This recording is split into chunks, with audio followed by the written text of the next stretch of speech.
ज्यादातर युवान बच्चे अपना पूरा तेज 18 वर्ष से 26 वर्ष की आयु में नष्ट कर देते हैं। और आजकल तो और पहले से 15-16 साल से ही गलत आदतों में बच्चे बच्चियां पड़ जाते हैं और उन गलत आदतों का परिणाम आगे गृहस्थ में भी आता, संतान उत्पत्ति में भी आता और भविष्य भी एकदम नरक हो जाता है। हम प्रार्थना करना चाह रहे बच्चों और बच्चियों से चलचित्र देखना बंद करो, अपने तेज की ताकत को संभालो। आपका तेज सुरक्षित रहेगा तो आपका फ्यूचर भी सुरक्षित रहेगा।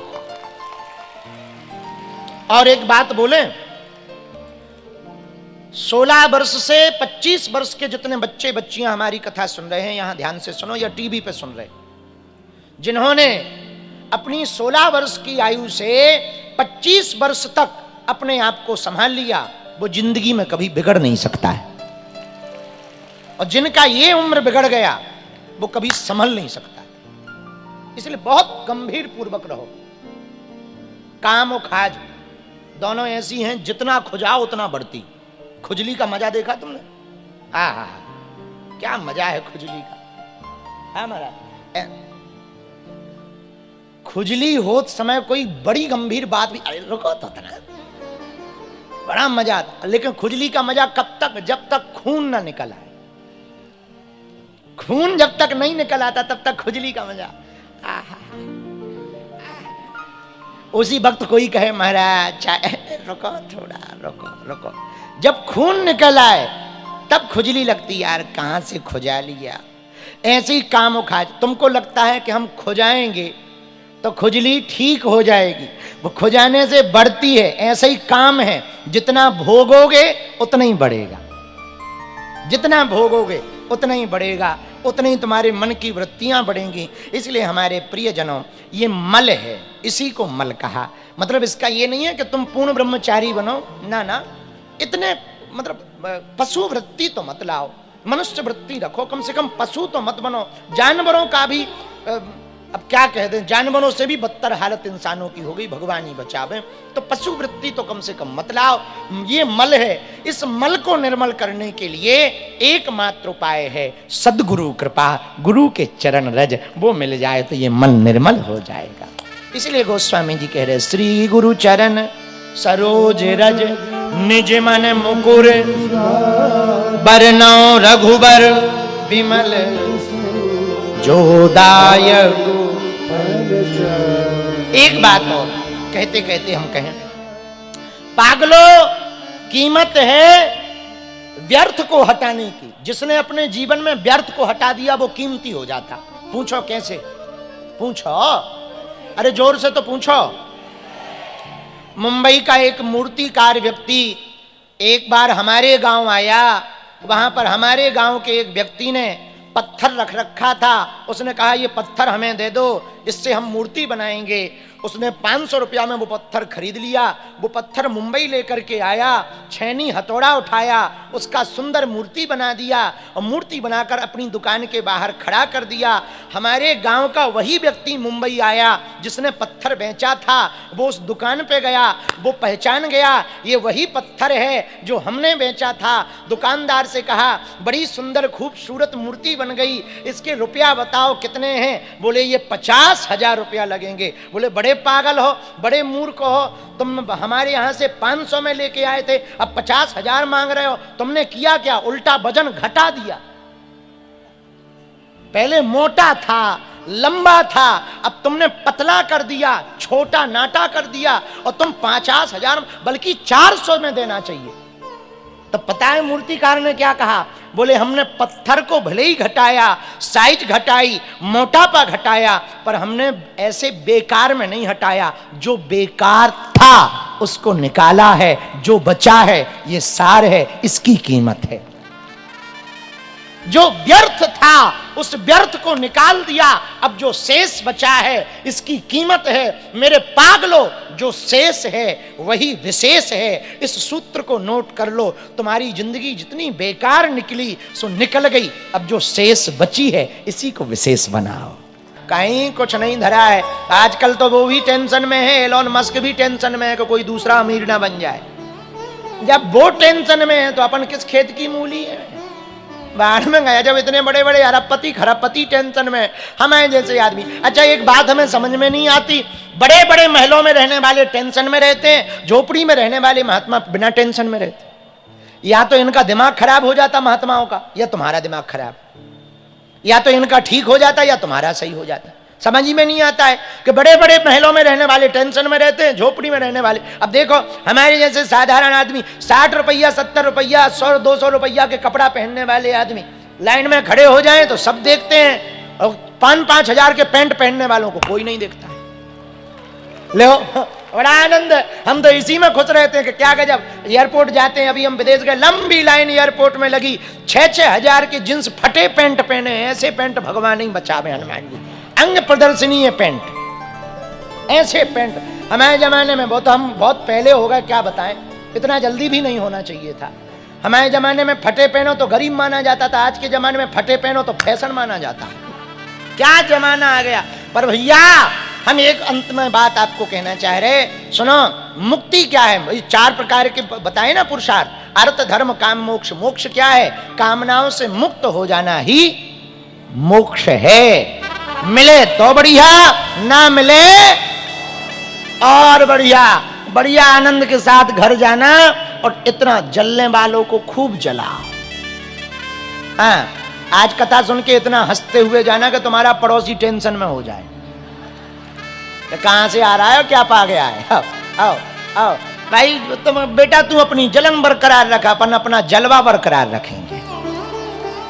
हाँ, और जितने जलने वाले, और हम मानते हैं हमारे नाम से तुम्हें कई गालियां मिलेंगी, इसलिए हमसे जो भी हमारे पास आता है, गुरुजी हमें चेला बनना है, हम कह देते भाई संभल के बनना, क्योंकि हमारे नाम से तुम्हें थोक में गालियां मिलेंगी। हम आदमी थोड़ा टेढ़े मेढ़े उल्टे, इस रास्ते में थोड़ा सावधान रहना। पर भैया हनुमान जी की भक्ति करने से 4 चीजों में जो चौथी है मुक्ति, वो तो भैया हम कहेंगे मरने के बाद मत पाना मेरे पागलों, जीते जी पा लेना, जीते जी पा लेना, भगवान से कहना।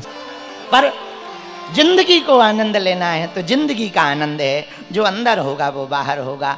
अंदर ठीक करने के लिए बाहर, जैसे बाहर कचरा लग जाए तो क्या करो, सर्फ एक्सल लगाओ, साबुन लगाओ, बढ़िया बढ़िया शैम्पू आ गई, बढ़िया बढ़िया वो आ गए, साबुन आ गए, और बढ़िया बढ़िया अब आजकल तो मसाजें होने लगी, बढ़िया कर लो, कोई दिक्कत नहीं, बढ़िया खूब बढ़िया कचरा सही हो जाएगा, कालिख मिट जाएगी, टैनिंग मिट जाएगी, सब ठीक हो जाएगा, बाहर हो जाओगे। लेकिन मन खराब हो गए तो सर्फ एक्सल पियो क्या? मन कैसे ठीक होगा? मन खराब हो तो भाई, तन खराब हो तो साबुन लगाते हैं, कपड़ा खराब होता है तो सर्फ एक्सल लगाते हैं, पर मन खराब हो तो क्या लगाए? बोलो बोलो। यदि तन खराब हो तो साबुन लगाओ, पर मन खराब हो तो प्रभु की कथा सुन जाओ। ये मन का डिटर्जेंट है कथा, मन का साबुन है कथा, मन का साबुन है कथा। इसीलिए तुलसीदास जी गुरु जी की वंदना, हनुमान जी की वंदना गुरु रूप में कर रहे। श्री गुरु चरण सरोज रज निज मन मुकुर। अच्छा, एक बात और इस दोहा की लाइन में, रज की बात की, चरण रज, चरण रज ही क्यों कहा? रज की बड़ी महिमा है। चरणों से भगवान के गंगा जी निकली। सबसे पातकी रामचरितमानस में यदि देखा गया तो अहिल्या को देखा। अहिल्या पातकी है, पापनी है, पति की श्राप के कारण शिला बन गई, अब पड़ी है रास्ते में। राम जी गुरु जी के साथ पहुंचे, गुरु जी ने कहा चरण कमल रज चाहती। हे राम जी, ये आपके चरणों की रज चाहती। राम जी बोले प्रभु हमारे चरणों की रज, आप तो हमारे गुरु जी हो, आप चरण, आप अपने चरणों की रज दे दो, हमारी क्यों, हम तो चेला हैं, आप गुरु हो। गुरु गुरु श्रेष्ठ होता है कि चेला? बोलिए, बोलो बोलो, गुरु श्रेष्ठ होता है कि चेला? गुरु। तो गुरु जी आप चरण रज दे दो, हम तो चेला हैं, हम क्यों दें? तो पता है विश्वामित्र जी क्या बोले? राम, बात सही है तुम्हारी कि हम तुम्हारे गुरु हैं, मानते हैं तप बल है, ज्ञान बल है, बुद्धि बल है, पर राम चरित्र बल जो तुम्हारा है वो इस पृथ्वी पर किसी और का नहीं है। और अहिल्या चरित्र से हीन, पाप इसी का लगा ना, चरित्रहीनता का पाप लगा। तो चरित्रहीनता के पाप के दोष को मिटाने का कोई कार्य कर सकता, तो जिसका चरित्र उत्तम होगा वही कर सकता, वो राम तुम हो। राम जी का चरित्र कैसा है, कैसा है? आहा, इसका वर्णन मिलेगा लंका कांड। जब राम जी ने रावण को मार दिया, रावण धराशायी हो गया, और रात के समय चांद की चांदनी को देखते हुए रघुनंदन वीर श्री राम शिला के ऊपर बैठ करके विचार करने लगे। चांद की चांदनी छिटक रही थी, रावण मर गया था, युद्ध जीत गए थे राम। मां जानकी जी से कल प्रातः काल मिलना था, और आज मिलने के पूर्व की रात में चांद की चांदनी में रघुनंदन रघुवीर श्री राम प्रतापी, परम प्रतापी प्रभु श्री राम विराजमान थे। जरा चरित्र देखना राम का कितना निर्मल है। उसी समय लंकेश दशानन की पत्नी मंदोदरी पीछे की तरफ से पास आई।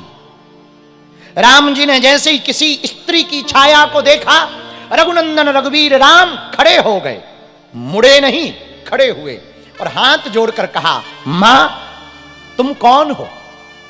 वो स्त्री फूट फूट कर रोने लगी। राम ने कहा, प्रभु श्री राम ने कहा, मां तुम कौन हो और रो क्यों रही? यदि बुरा ना मानो तो सामने आओ, मुझे अपना मुख दिखाओ, कौन हो आप? वो स्त्री सामने रघुनंदन के आई, प्रभु श्री राम के सामने आकर रोने लगी और कहने लगी, हे राम, हे रघुवीर, हे वीरों के वीर, हे रघुकुल तिलक श्रोमणी रघुनंदन, मैं वही अभाग्नी स्त्री हूं जिसके पति को आज आपने वीर गति को पहुंचाया। मैं लंकेश दशानन की पत्नी मंदोदरी हूं। राम, मैं देखने आई थी। क्या देखने आई मां? राम, मैं देखने आई थी कि वो वीर कौन है, कैसा दिखता है, जिसने परम प्रतापी, परम बलशाली, मेरा पति साधारण नहीं था। जब मेरा पति चलता था तो पृथ्वी डोलती थी, देवता जगह छोड़ देते थे, कंदराओं में छुप जाते थे, इंद्र भी सामना नहीं कर पाता था। इतना बलशाली मेरा पति दिग्विजयी था, उसे दशानन कहा जाता था। मैं देखने आई हूं इतने बलशाली पति को मारने वाला वो वीर कौन है, और उसके अंदर ऐसा क्या है कि मेरा पति हार गया और तुम जीत गए? प्रभु राम ने कहा, मां आपने मुझे देख तो लिया ही है, अब जरा बताओ मेरे अंदर ऐसा क्या है जो तुम्हारे पति के अंदर नहीं था, और तुम्हारे पति हार गए और ये दास जीत गया, आपका ये बालक जीत गया। मंदोदरी फूट फूट कर रोने लगी, पागलो, रोती हुई कहने लगी, राम, एक मेरा पति था जो दूसरों की स्त्री को अपनी पत्नी बनाना चाहता था, एक राम तुम हो, स्त्री की छाया देखकर मां मानकर खड़े हो जाते। ऐसा पृथ्वी पर दूसरा कोई नहीं है। ये चरित्र है राम का, इतना पावन चरित्र है राम का। इसलिए तो चरण रज की महिमा है, अपने से श्रेष्ठ की चरण रज की बड़ी महिमा है, बड़ी महिमा है। भैया बुरा ना मानना, गुरु की चरण रज ही मिल जाए ना, उतने में भला हो जाता। तब तो तुलसीदास जी कहते, श्री गुरु चरण सरोज रज निज मन मुकुर सुधार। लेकिन हनुमान जी आएंगे नहीं, क्योंकि जेल में बंद है ना, कारागृह में तुलसीदास जी। हनुमान जी को डायरेक्ट बुलाएं तो आना कठिन है, तो चौंके, बोले यदि हमने नाम ले लिया कि हनुमान जी आओ या हनुमान जी का चरित्र गाना हम चाहते तो हनुमान जी नहीं आएंगे। तो हनुमान जी को फंसाने के लिए एक नया रास्ता निकाला तुलसीदास जी ने। बरनौ रघुबर बिमल जसु जो दायकु फल। अब बताओ, चालीसा है हनुमान जी का, पर लिख क्या रहे, बरनौ रघुबर बिमल जस। बताओ, बड़ी उल्टी बात है। चालीसा हनुमान जी का है और लिख रहे कि इसमें हम राम जी का वर्णन करना चाह रहे, राम जी के बिमल यश का, और है चालीसा हनुमान जी का। ये है क्या? तुलसीदास जी ने सोचा कि यदि हनुमान जी का कह देंगे कि बरनौ हनुमत बिमल यश जो दायकु हलचा। तो हनुमान जी कह देंगे गाते ही रहो, हम नहीं आएंगे।